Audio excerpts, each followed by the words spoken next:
రైతు భరోసా పథకం విషయంలో ప్రభుత్వం చేసిన మోసాన్ని ప్రక్కదారి పట్టించడానికి,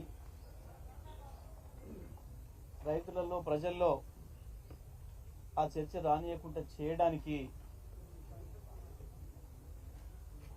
ఈ రాష్ట్ర కాంగ్రెస్ ప్రభుత్వం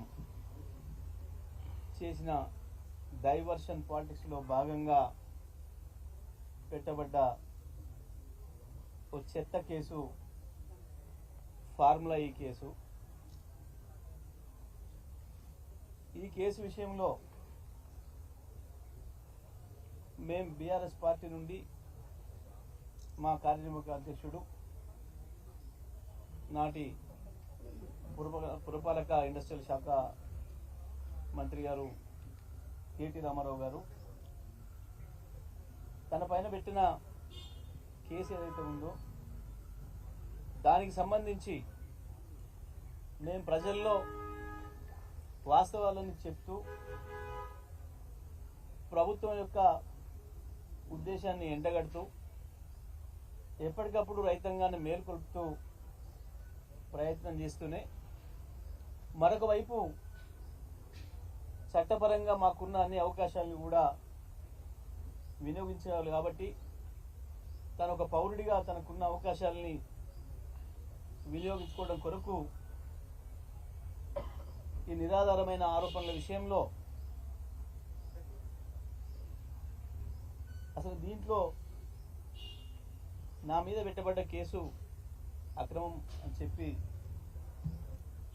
వారు వేసిన పిటిషన్ విషయంలో ఇవాళ హైకోర్టు తీర్పును తీసుకొని పాపం కాంగ్రెస్ నాయకులు సంబురాలు చేసుకుంటున్నారు. సంతోషం, మీ పనికి అంతే. మేమేమో రైతులకు సేవ చేసి రైతు బంధు ఇచ్చి సంబురాలు చేసుకున్నాం, మీరు కేసులతో సంబురాలు చేసుకుంటున్నారు. కాంగ్రెస్ పార్టీకి బీఆర్ఎస్ పార్టీకి ఉన్న తేడా ఏంటంటే మేము 24 గంటల కరెంట్ ఇచ్చి సంబురాలు చేసుకున్నాం ప్రజలతో కలిసి, ఇంటింటికి మంచినీళ్ళు ఇచ్చి సంబురాలు జరుపుకున్నాం, ప్రజలతో సంబురాలు చేయించినాం, 1.5 ఎకరాలకు నీళ్ళు ఇచ్చి 3.5 కోట్ల టన్నుల పంట పండించి రైతులతో సంబురాలు చేసుకునే వాతావరణం తీసుకొచ్చినాం. భారతదేశంలో వ్యవసాయ రంగంతో పాటు అనేక రంగాల్ని నెంబర్ 1గా చేసి ఈ రాష్ట్రం తలెత్తుకొని నిలబడే విధంగా, నేను తెలంగాణ పౌరుని అని చెప్పి గర్వపడే విధంగా కేసీఆర్ గారి నాయకత్వంలో ఈ రాష్ట్రాన్ని తయారు చేసి ప్రతి తెలంగాణ బిడ్డ సంబురాలు జరుపుకునే వాతావరణాన్ని మేము సృష్టించినాం. కానీ పాపం రేవంత్ రెడ్డి ఆయన అనుచరులు మా నాయకుల మీద ఎవరైతే ఈ ప్రభుత్వ దుర్మార్గాలకు వ్యతిరేకంగా పోరాటం చేస్తున్నారో, ప్రజలకు అండగా నిలబడుతున్నారో, మీ చేత దారుణంగా దోపిడీకి మోసానికి గురైతున్న ప్రజలకు అండగా రక్షణగా నిలబడుతున్నారో వాళ్ళపైన కేసులు పెట్టి పాపం సంబురాలు చేసుకొని క్షణికానందం, శునకానందం, రాక్షసానందం పొందుతున్నారు. మీ ఆనందాలు కొన్ని క్షణాలే ఉంటాయి. తప్పకుండా న్యాయమే గెలుస్తుంది, అందులో సందేహం లేదు. మాకు ఇంకా చాలా అవకాశాలు ఉన్నాయి. ఒకవైపు లీగల్గా చట్టపరంగా ఉన్న అవకాశాలని వినియోగించుకుంటూనే మరొక వైపు ప్రజాక్షేత్రంలో మిమ్మల్ని ఎండగడతాం, మిమ్మల్ని దోషులుగా నిలబెడతాం, ప్రజల చేతనే మీకు శిక్ష వేపిస్తాం, అందులో సందేహం ఏం లేదు.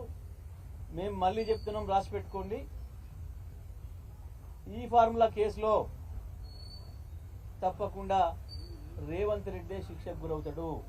రేపటి నాటికి చట్టాన్ని పూర్తిగా దుర్వినియోగం చేసి లేనివి సృష్టించి ఒకరిద్దరు తాబేదారులైన అధికారులను అడ్డం పెట్టుకొని మీరు చేస్తున్న కుట్రలు కుయుక్తులు మీ పన్నాగాలు ఎంతకాలం సాగవు. చట్టం చాలా పెద్దది, చాలా గొప్పది. మీరు తాత్కాలికంగా చట్టాన్ని దుర్వినియోగం చేసినా అంతిమంగా న్యాయమే గెలిస్తే దానిలో సందేహం లేదు. ఇవాళ ఈ కేసుకు సంబంధించి కేటీఆర్ గారు నిర్దోషిగా ఒక మల్లె పువ్వులాగా కడిగిన ముత్యంలాగా చట్టపరంగానే తేలి వస్తాడు. ఇవాళ నువ్వు ఎన్ని చేసినా కొంతమంది మీడియాలో ఉన్న మిత్రుల్ని రకరకాల పద్ధతుల్లో ఇన్ఫ్లుయెన్స్ చేసి బతిలాడో బామాలో నువ్వు తాత్కాలించి